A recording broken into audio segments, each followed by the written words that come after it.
Today, we're talking about the Dell XPS 7590 laptop and my review of it after using it for about 3 months. Let's do this.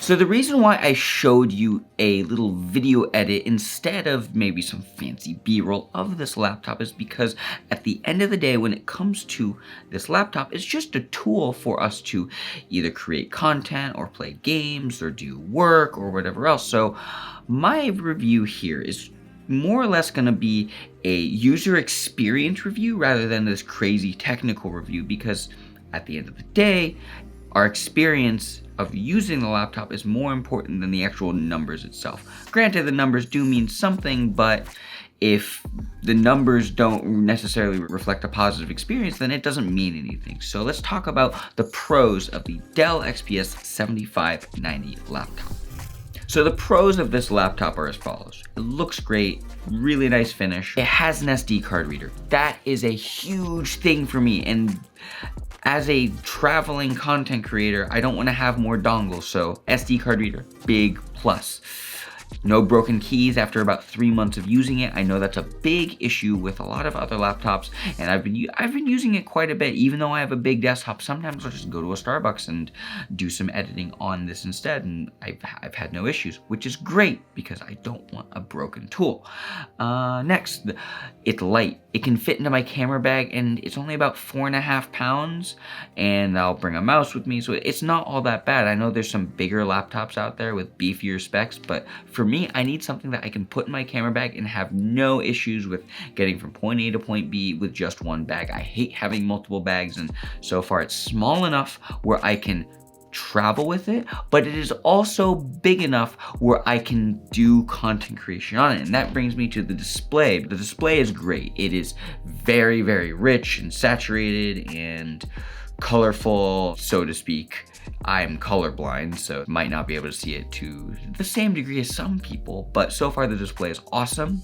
It is color accurate to, I believe, 90% Adobe RGB. So yeah, and it's also a touchscreen, so sometimes if I don't like editing on the trackpad, I can just do the little slider thing on the Lightroom thing. So yeah, the pros of this is great. I'm able to accomplish my basic content creation, which is like 60-second videos for Instagram and YouTube. Or I can even do longer form content. I've edited a couple of vlogs on this and had no issues. I've used a handful of plugins that are pretty intense, like Red Giant's Universe and the Trap Code suite, and so far it handles it pretty well as long as I'm not doing something like ridiculous. And photo editing is a breeze. I sometimes will just do all my photo editing on this thing instead of my big desktop because I can sit on my couch and just enjoy my time while I'm doing the photo editing thing. So, pros are great. What are some of the cons? So the cons of this laptop are pretty minimal. It doesn't have a number pad on the keyboard, and if I'm ever doing accounting work, I really wish it had a number pad because I'm just much faster on it. So that's something to consider if you do a lot of like spreadsheet work and whatever else. Second is heating issues for the i9 version. I have the i7 version, but I understand some throttling issues occur when you use the i9 because it just produces too much heat. The small body of the laptop doesn't help with that, so you end up experiencing some slower results. Now, I have the i7 version, and so far I've had no issues with producing content quickly. And I'm a big advocate of being a faster editor in general, so rather than trying to rely on a tool rendering faster, getting better at editing and becoming faster might end up being something worth considering, but whole separate issue. The last thing is I typically edit on an external drive, so sometimes I'll have like a dongly dangly hard drive hanging from my computer, and it's a little worrisome when you're in the back of a convention booth trying to get something out and everyone's walking around and you're just like, oh god, please no one knock out my Thunderbolt cable. But so far the cons are pretty minimal. I love this thing, and let's wrap this up with my takeaways. So my overall final review of this laptop is a 9 out of 10. And what would make it a 10 for me is if the graphics card was just a little bit beefier so I could use my fancier Red Giant plugins and do a little bit fancier things. But if you're doing general content creation, video editing, photo editing, you're gonna be able to do all of that. No problems. I've done vlogs, I've done content creation for clients within like a 4-hour turnaround. No issues so far. And yeah, so this to me deserves a 9 out of 10. Now we did have 2 questions on my previous video on this laptop where I was asking, should you buy a laptop? And I think yes, and so far yes. The first question was from a Mr. Ranjan Dev. And his question was, does a stylus/pen work on the Dell XPS 7590? And I tried with this guy that has a little rubber tip. And then I also tried on my Wacom, this guy, and it does not. And granted, I only tried for like a minute, so I am not 100% sure if I'm doing something wrong, but it didn't work, so it must be like human sensitive. And then the second question was the speakers and thermal issues. The speakers, I honestly couldn't tell you because I normally have headphones on, and normally I'm just editing with like the Apple headphones because when I'm in the back of a convention, I can't really be making a whole lot of noise because there's either meetings happening or whatever else. So I normally have headphones.